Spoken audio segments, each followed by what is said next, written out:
Hello students, good morning. Last class में हमने MOT diagram का इंट्रोडक्शन पढ़ा था और hydrogen, helium, lithium, beryllium molecules के एमओटी डायग्राम देखे थे हमने कि कैसे बनते हैं। अब हम आज की क्लास में बोरोन मॉलिक्यूल का एमओटी डायग्राम देखेंगे। बोरोन का इलेक्ट्रॉनिक कॉन्फ़िगरेशन 1s2, 2s2 और 2p1 होता है। 1s2 और 2s2 का एमओटी डायग्राम जैसा हमने कल बनाया था वैसा बनेगा। 1s के भी दोनों बॉन्डिंग और anti bonding orbital completely fill हो जाएंगे और इसमें 2s के भी दोनों बॉन्डिंग और anti bonding orbital completely fill हो जाएंगे। अब हमें 2p का एमओटी डायग्राम बनाना है। 2p में इसमें एक इलेक्ट्रॉन होता है। जैसा कि हम जानते हैं कि p ऑर्बिटल में p सब शेल में 3 ऑर्बिटल होते हैं, px, py और pz। इसमें 2px में एक इलेक्ट्रॉन दोनों तरफ बोरोन के दोनों एटम्स के पास एक एक इलेक्ट्रॉन प्रेजेंट होता है। इसमें 3 और 3 6 परमाणुीय कक्षक एमओ बनाने में पार्टिसिपेट करते हैं। तो इसमें 6 मॉलिक्यूलर ऑर्बिटल्स बनते हैं। चूँकि इनमें p ऑर्बिटल्स में तीनों कक्षकों का ऊर्जा स्तर समान नहीं होता है, इसीलिए ये फर्दर तीनों कक्षक अपनी ऊर्जा के अकॉर्डिंग डिवाइड हो जाते हैं। इनमें 2pz कक्षक सिग्मा बॉन्डिंग में पार्टिसिपेट करता है और 2px और py कक्षक पाई बॉन्डिंग में पार्टिसिपेट करते हैं, इसीलिए उनका ऊर्जा स्तर भी भिन्न भिन्न होता है। तो जब इनमें डिवाइडेशन होगा तो इसके तीनों कक्षक में से 2px और 2py पाई तरह के बॉन्डिंग मॉलिक्यूलर ऑर्बिटल्स बनाएंगे और 2pz जो है वो सिग्मा बॉन्डिंग मॉलिक्यूलर ऑर्बिटल का फॉर्मेशन करेगा। इसकी सिग्मा 2pz कक्षक की ऊर्जा पाई वाले कक्षकों से ज़्यादा होगी, इसीलिए वह उससे ऊपर ऊर्जा स्तर पर व्यवस्थित रहेगा। इसी प्रकार से हम एंटी बॉन्डिंग वाले ऑर्बिटल्स को अरेंज करेंगे। पाई एंटी 2px और पाई एंटी 2py ऑर्बिटल्स की ऊर्जा लगभग समान होती है और सिग्मा एंटी 2pz की ऊर्जा इन दोनों पाई कक्षकों की ऊर्जा से ज़्यादा होती है, तो ये उससे ऊपर व्यवस्थित होगा।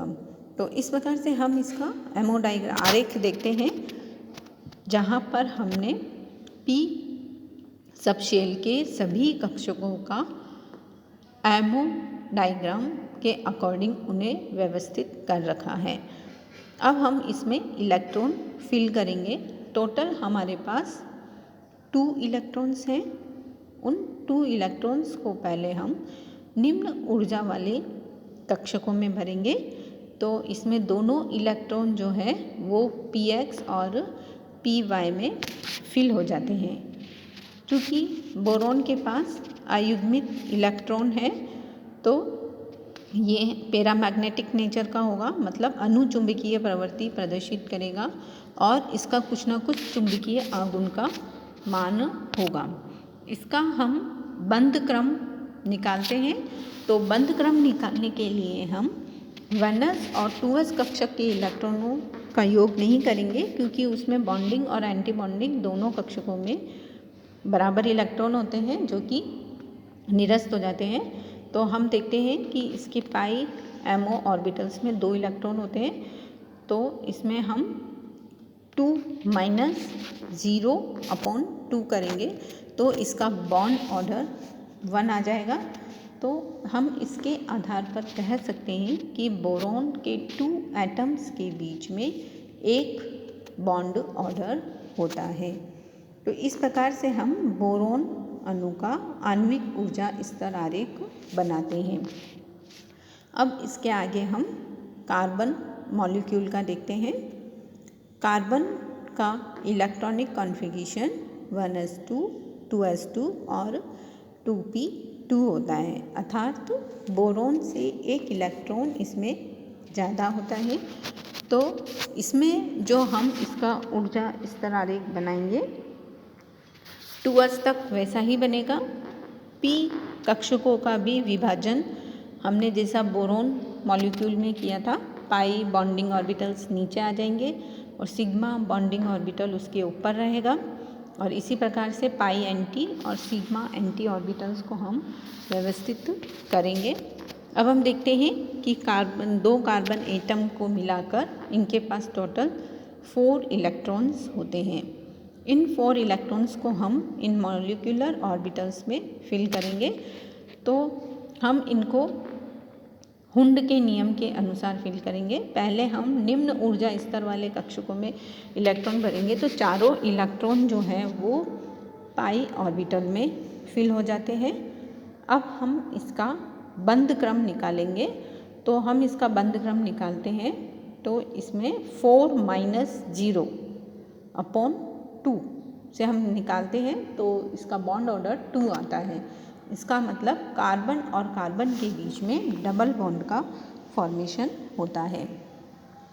इसमें हम इसके कक्षकों को उनके ऊर्जा क्रम के आधार पर भी व्यवस्थित कर सकते हैं, जैसा हमने यहाँ कर रखा है। सिग्मा बॉन्डिंग 2s, इसमें 2 इलेक्ट्रॉन्स होते हैं, इसकी ऊर्जा सबसे कम होती है। उसके बाद उससे ज़्यादा वाले सिग्मा एंटी 2s 2 इलेक्ट्रॉन्स। फिर उसके बाद सिग्मा बॉन्डिंग 2px के पास 2 इलेक्ट्रॉन होते हैं। फिर उसके बाद 2py बॉन्डिंग, उसके दोनों की ऊर्जा लगभग बराबर होती है, तो उसमें हम बराबर साइन लगा देते हैं। तो इनके मॉलिक्यूलर ऑर्बिटल को हम उनके ऊर्जा क्रम के आधार पर व्यवस्थित कर सकते हैं। अब हम नेक्स्ट लेते हैं नाइट्रोजन मॉलिक्यूल। नाइट्रोजन मॉलिक्यूल में उसका कॉन्फ़िगरेशन 1s2, 2s2 और 2p3 होता है, अर्थात कार्बन से इसमें एक इलेक्ट्रॉन ज़्यादा होता है। तो इसमें दोनों तरफ के एटॉमिक ऑर्बिटल्स को मिलाकर टोटल 6 इलेक्ट्रॉन्स इनके पास हो जाते हैं। अब उन 6 इलेक्ट्रॉन्स को हम इन बने हुए मॉलिक्यूलर ऑर्बिटल्स में फिल करते हैं। तो हम इसमें देखते हैं कि पाई बॉन्डिंग में और सिग्मा बॉन्डिंग में 6 इलेक्ट्रॉन उसमें फिल हो जाते हैं। अब हम इसका बॉन्ड ऑर्डर निकालते हैं। तो इसका जो बॉन्ड ऑर्डर निकालते हैं 6 - 0/2, तो 3 आता है इसका बॉन्ड ऑर्डर। तो हम कह सकते हैं कि नाइट्रोजन और नाइट्रोजन एटम के बीच में ट्रिपल बॉन्ड होता है। तो इस प्रकार से हम N2 अणु का आणविक ऊर्जा स्तर आरेख बना सकते हैं और इसमें इसके आणविक कक्षकों को इस प्रकार से हम ऊर्जा के क्रम में व्यवस्थित कर सकते हैं। अब इसके बाद हम लेते हैं ऑक्सीजन व फ्लोरीन अणु का आणविक ऊर्जा स्तर आरेख। ऑक्सीजन अणु का इलेक्ट्रॉनिक कॉन्फ़िगरेशन 1s2, 2s2 और 2p4 होता है और इसी प्रकार से फ्लोरीन में 2p5 आ जाता है।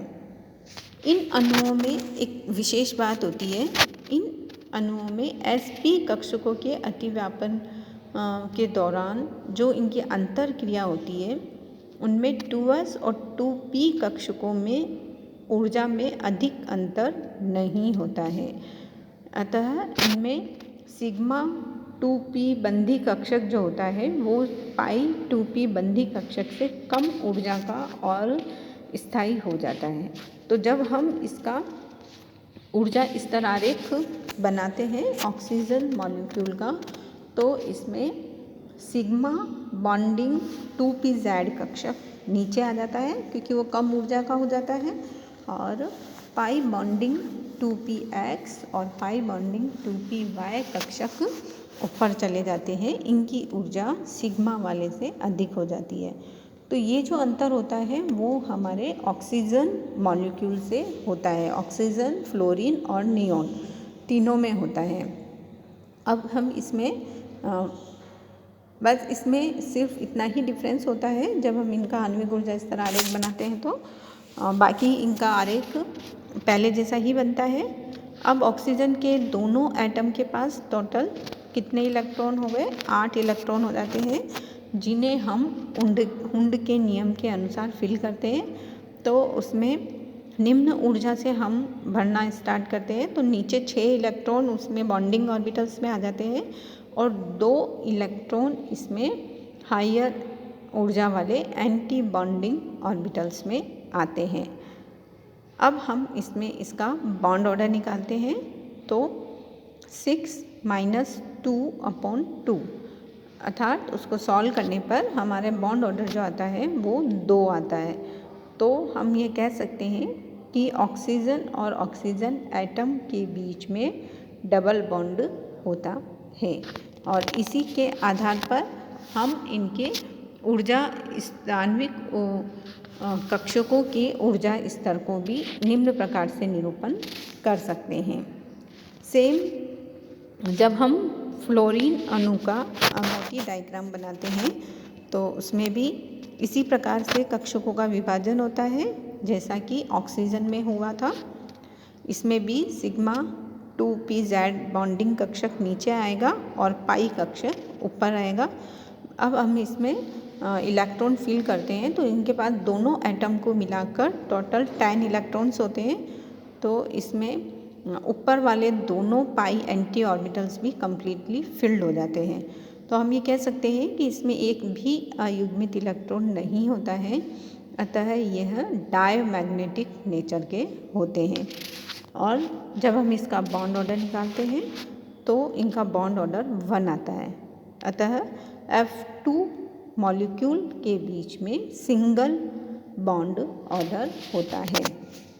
इसी प्रकार से हम नियॉन के लिए भी आणविक ऊर्जा स्तर आरेख बनाते हैं। नियॉन में टोटल पूरा P कक्षक कम्प्लीटली फिल्ड हो जाता है। दोनों नियॉन एटम को मिलाकर इसमें 12 इलेक्ट्रॉन्स हो जाते हैं। तो इन 12 इलेक्ट्रॉन्स को हम इनके ऊर्जा क्रम के आधार पर जब इसमें फिल करते हैं तो इसमें सारे बॉन्डिंग और anti bonding molecular orbitals completely field हो जाते हैं और इसके पास एक भी अयुग्मित इलेक्ट्रॉन नहीं रहता है।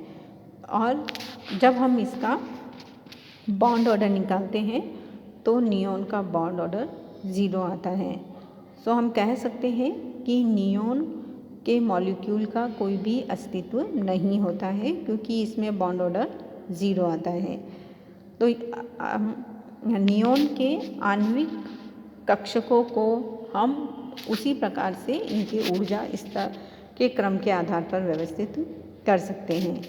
तो इसमें हमने बोरोन से लेकर नियॉन तक के एमओटी डायग्राम्स को हमने स्टडी किया है, जिसमें हम देखते हैं कि बोरोन, कार्बन और नाइट्रोजन तक एमओटी डायग्राम में कोई भी चेंज नहीं आता है। फिर ऑक्सीजन, फ्लोरीन और नियॉन में p ऑर्बिटल्स के विभाजन का क्रम बदल जाता है। तो ये हमने एमओटी डायग्राम्स देखे। इसके आगे हम नेक्स्ट टॉपिक नेक्स्ट क्लास में स्टडी करेंगे।